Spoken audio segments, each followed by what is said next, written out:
Level 1. It's a Tuesday morning in March, and you are sitting in a small office at a community bank.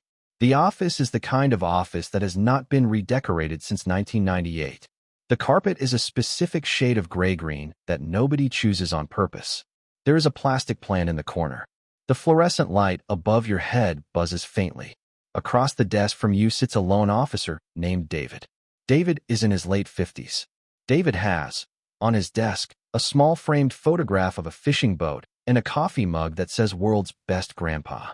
David is reading your application. You are 29 years old. You have been saving for 4 years. You have, in your bank account, $52,000. You have come to David because you want to buy a house. Not the house you live in. A house you do not live in. A house you will rent to someone else. David finishes reading. He walks you through the numbers. The house you are looking at costs $180,000. You will need a 20% down payment, which is $36,000. You will need closing costs, which are about $6,000. You will need reserves, which David recommends should be 6 months of mortgage payments, or about $7,000. The total amount of money you need to walk out of the closing with this house is $49,000. You have $52,000. You will, in 3 weeks, have $3,000 left in your bank account, and you will own a house. David explains the math of the rental. The mortgage payment, including taxes and insurance, will be about $1,100 per month. The expected rent in this neighborhood is $1,500 per month. After you account for vacancy, repairs, property management, you will probably net about $200 per month in profit. $200 per month. For 4 years of savings. You sit with this number. It is not the number that drives the YouTube videos about real estate. The YouTube videos talk about cash flow of $2,000 per month from a single property. David is telling you about $200 per month, which is, you calculate quickly, $6.67 per day. You almost laugh. You almost say no. But David is still talking. He is explaining the second number. The second number is what the YouTube videos do not explain. The second number is the appreciation of the property and the slow paydown of the mortgage by your tenant. In 30 years, if the property appreciates at the historical average, the house will be worth about $420,000. The mortgage, by then, will be paid off by your tenants with their rent. You will own, at 59, an asset worth $420,000 that you bought at 29 for $49,000 of your own money. The $200 a month was never the point. This is the first thing nobody tells you about real estate. The first house is not about cash flow. The first house is about getting started. The cash flow is small. The cash flow will, in your first year, probably be negative because the water heater will fail or the roof will need patching. The slow accumulation does not feel like wealth building. It feels like being a small business owner of a very specific kind of small business that has one customer and one product and a 30-year payoff. You sign the papers. You buy the house. You become a landlord at 29. The verb at level 1 is begin. Just begin. Begin the slow project that almost everyone who tries it abandons within 5 years because the cash flow is too slow and the appreciation happens on a timeline that nobody can feel in their daily life. Most people, at level 1, never get to level 2. Level 2. You are 34. You own 3 rental properties. The second one came 2 years after the first. The third one came 2 years after that. You did not get rich. You did not quit your job. You did, however, learn things. You learned that the first house you bought was, in retrospect, slightly overpriced. You paid $180,000 for a house that was probably worth $170,000. You did not know how to negotiate yet. The $10,000 you overpaid was a tuition payment to the School of Real Estate. Every investor pays it. You learned that property management is harder than it looks. The phone call at 9 p.m. because the dishwasher is leaking. The text message at 6 a.m. because the heat is not working. None of these are difficult problems. All of them are accumulating problems. By the third property, you have either hired a property manager who takes 10% of your rent, or you have decided that the 10% is not worth it. You learn that tenants are mostly good. 90% of tenants are fine. They pay on time. They take care of the property. The remaining 10% are the ones the YouTube videos and forum posts are about. You will deal with 1 or 2 genuinely bad tenants. You will spend more emotional energy on them than they deserve. You also learned that the math compounds. At level 1, you had one house producing $200 a month. At level 2, You have 3 houses producing maybe $700 a month total. The cash flow has tripled, but the cash flow is still not enough to live on. What has changed is something else. You have, across 3 properties, about $120,000 of equity. The $120,000 is not in your bank account. The $120,000 is the foundation of the next thing. You can borrow against it. This is the second thing nobody tells you about real estate. The cash flow is the small visible part. The equity is the large invisible part. And the equity is what you actually use to scale. You take a home equity line of credit on one of your properties. You use the line to fund the down payment on the 4th property. The 4th property pays for itself, eventually generates cash flow, and adds to your equity pile. The cycle repeats. The same $50,000 you started with can, if you are patient and lucky, become the seed of a portfolio that owns 100 properties in 20 years. You are not at 100 properties yet. You are at 3. The verb at level 2 is compound. The slow gathering of small pieces into something that is no longer small. You are still working a job. You are still trading time for money. But on the side, in the background, the pile is growing. Most people, at level 2, decide that real estate is too slow. They sell their 2 or 3 properties. They tell themselves that they got into real estate at the wrong time. They never see what would have happened if they had stayed for another 10 years. You stay. Level 3. You are 40. You own 12 properties. The properties are not what they used to be. At level 1, you own single-family houses. At level 3, you have started buying small multifamily buildings. A 4-unit building, a 6-unit, an 8-unit. The multifamily buildings are different. A single-family rental, at level 1, gave you $200 a month. A 4-unit building gives you $1,200 a month. The 4-unit building required more capital and more management, but the cash flow per dollar invested is meaningfully better. You did not understand this at level 1. You could not have understood it. Level 1 taught you the basics. Level 3 is where the basics become tools. You own 12 properties. The 12 properties generate, after expenses, about $10,000 a month in cash flow. $10,000 a month. You do not need your job anymore. You sit with this fact for several months before you do anything about it. The job has been, for the entire 11 years of your real estate career, the foundation of your stability. The job paid your bills. The job let you save the money to buy the first house. The job was the floor that allowed you to take the risk of buying the first investment property in the first place.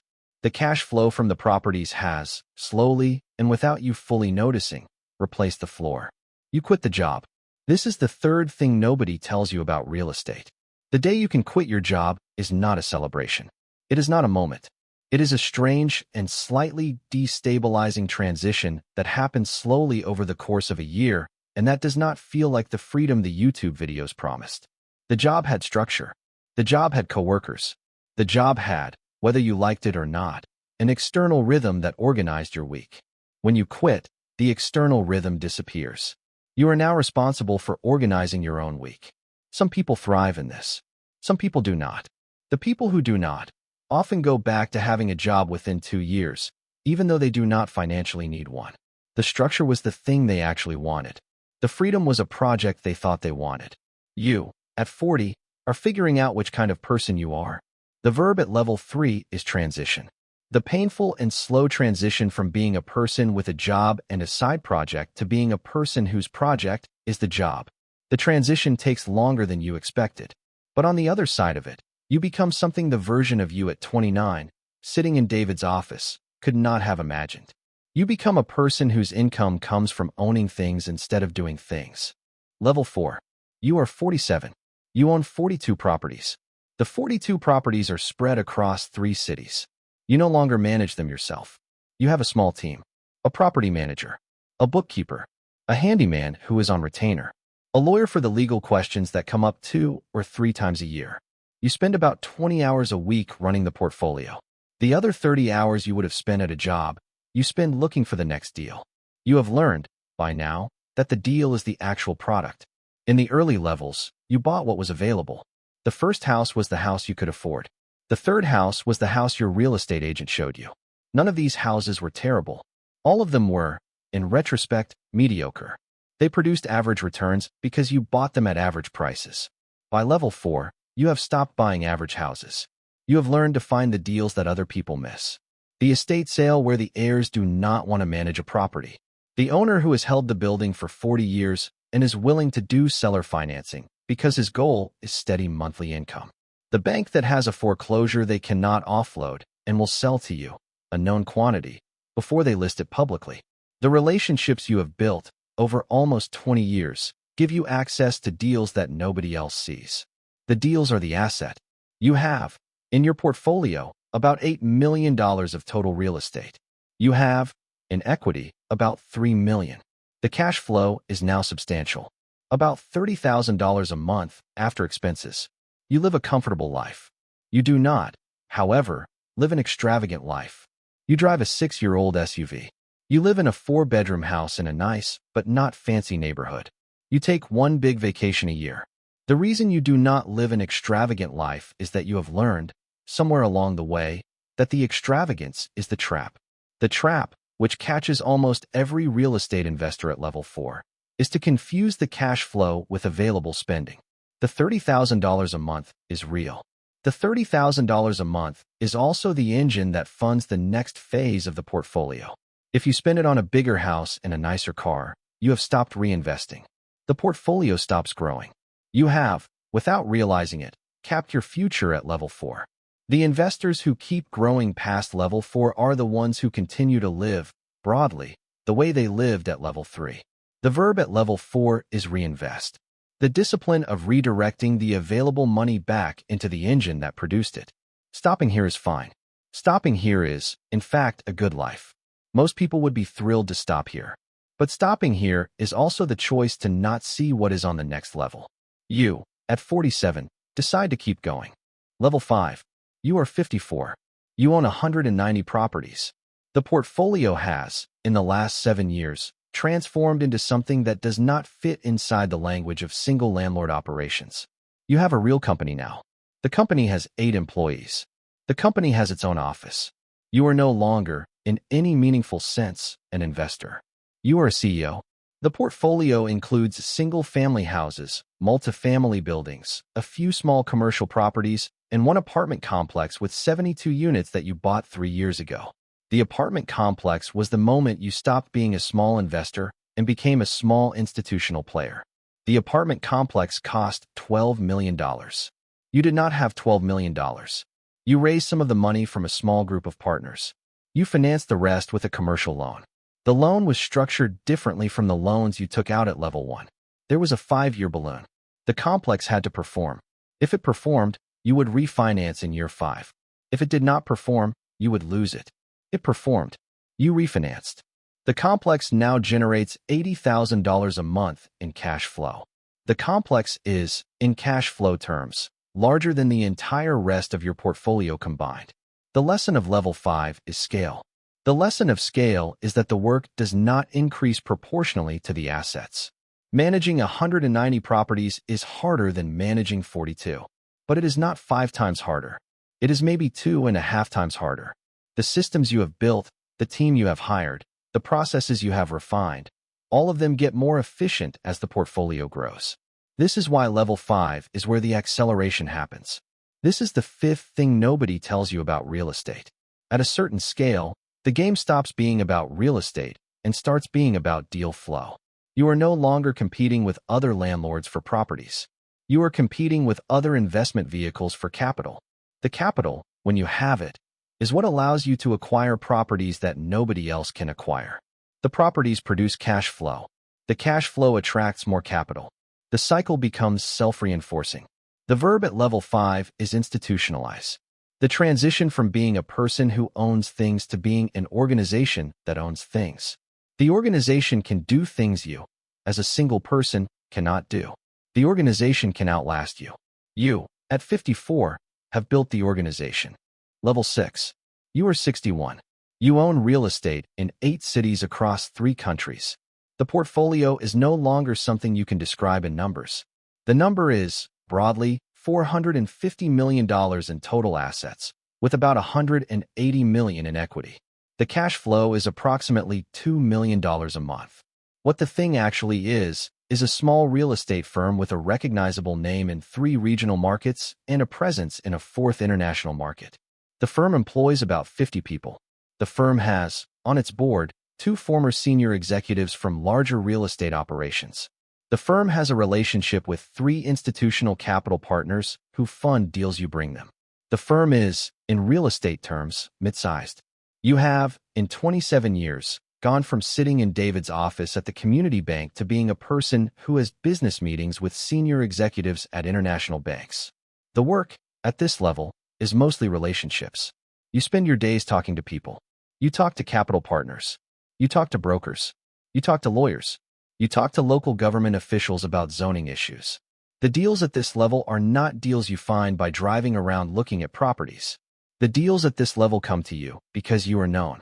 The being known is the asset. This is the 6th thing nobody tells you about real estate. At the highest levels of real estate, the actual product is not the real estate. The actual product is your reputation as an operator. Your reputation determines what capital you can access. The capital determines what deals you can do. The deals determine what your portfolio looks like. The portfolio is the visible thing. The reputation is the invisible thing that produces the visible thing. The verb at level 6 is operate. You are not an investor anymore. You are not really a CEO anymore either. You are an operator. You operate a platform. The platform produces deals. The deals produce returns. The returns attract more capital. The platform grows. You realize, around this time, that you cannot meaningfully spend the cash flow. $2 million a month exceeds your ability to spend at any reasonable level of consumption. You have, for years, redirected the cash flow back into the platform. The redirection is now habitual. You, at 61, are running an institution that has outgrown your need to be wealthy from it. Level 7. You are 68. You own real estate on 4 continents. The firm has, over the last 7 years, gone through a transformation that is hard to describe. Sovereign wealth funds called you. Pension funds called you. The deals that came in the door were no longer measured in millions. They were measured in hundreds of millions. You have, on the executive team, people who know more about specific aspects of the business than you do. The CEO of the firm is no longer you. You are the chairman. The CEO is a 60-year-old former executive from a large financial institution who you hired 3 years ago. She is excellent. She is better at the day-to-day than you ever were. The firm now manages, in total, about $6 billion of real estate. About $1 billion of that is owned directly by you, through various holding structures. The rest is owned by capital partners whose investments you manage. You have, in the firm, about 400 employees across 12 offices. The firm is, by global real estate standards, still small. You are not Blackstone. But within the layer of firms that are smaller than the global giants and larger than the regional players, you are recognized. You are invited to industry conferences as a speaker. You are quoted in real estate trade publications. You have, 3 years ago, been profiled in a national newspaper. The profile was strange to read. The profile described a person who had built a real estate empire across 4 continents starting from a single rental house in 1996. You read the profile and you recognized the facts, but you did not quite recognize the person. The person in the profile had a vision. The person in the profile had a strategy. You did not have any of those things. You had, in 1996, $52,000 and a meeting with a loan officer named David. You had, after the meeting, 1 rental property and $3,000 in your bank account. You spent 30 years adding the next thing to whatever the previous thing was. The strategy, in retrospect, was just consistency. The vision, in retrospect, was just not stopping. This is the 7th thing nobody tells you about real estate. The empire, when it is large enough to be called an empire, will be described after the fact as if it was planned. The descriptions will be wrong. The empire was the cumulative result of one person making consistent decisions over a long enough period of time for the small decisions to compound into something that, when seen from a distance, looks like a strategy. The verb at level 7 is endure. The empire endures because the empire is now bigger than any single person, including you. The empire has its own institutional momentum. The empire will continue after you stop working. David, the loan officer, retired about 10 years ago. He sent you a Christmas card every year for the first 15 years of your career. The cards stopped coming around the time he retired. You think about him sometimes when you sign documents that authorize $100 million transactions. You think about the small office with the gray-green carpet and the plastic plant. You wonder how many of the first-time investors he met made it past the first house. You wonder how many made it to the third. You suspect that you are the only one. The payoff. So let's pull this together. At level 1, begin. The first rental does not produce cash flow. The first rental produces an asset that, in 30 years, will be worth 10 times what you paid for it. At level 2, compound. 3 properties is the smallest sustainable scale. The equity is the actual product. The equity funds the next acquisitions. At level 3, transition. The day you can quit your job arrives slowly. The freedom on the other side comes with its own weight that nobody warned you about. At level 4, reinvest. The cash flow is large enough to upgrade your lifestyle, but the lifestyle upgrade is the trap that ends most investors' growth. At level 5, institutionalize. The investor becomes an organization. The organization is the actual asset. At level 6, operate. The platform produces deals. The reputation is the invisible thing that produces the visible portfolio. At level 7, endure. The empire is now bigger than you. The empire will continue. Every level changes the verb. Every verb describes a different relationship to the work. Here is the thing nobody on YouTube will tell you about real estate. The thing they do not tell you is that the early levels are where almost everyone gives up. Level 1 is too slow. Level 2 is too unglamorous. Level 3 is too uncertain. The investors who make it past level 3, almost always, make it to level 4 or beyond. The hard part is the first 10 years. After the first 10 years, the systems are in place, the relationships are built, the cash flow is real, and the work starts to compound in ways that are not visible from level 1. If you are watching this video and you are at level 1, the message is to keep going. The first house is supposed to feel small. The first house is supposed to make you wonder if it was worth it. The first year is not the test. The 30th year is the test. If you are watching this video and you have not started yet, the message is that the entry point is small. $50,000 in a small office at a community bank. That is the actual price of admission. The empire, when it exists, is not a strategy. The empire is consistency over time, observed in retrospect, and described as a strategy. You, sitting wherever you are right now, can be the start of one. Somewhere right now, a 29-year-old is sitting in a small office at a community bank. They are signing the papers on their first investment property. They will, in 30 years, either own 1 rental house, or 3, or 100, or $6 billion of real estate across 4 continents. The difference between those outcomes is not luck. The difference is how long they keep going. If this video changed how you think about real estate, hit subscribe. We have more videos like this on the channel, each one breaking down a different path to building real wealth, brick by brick. See you in the next one.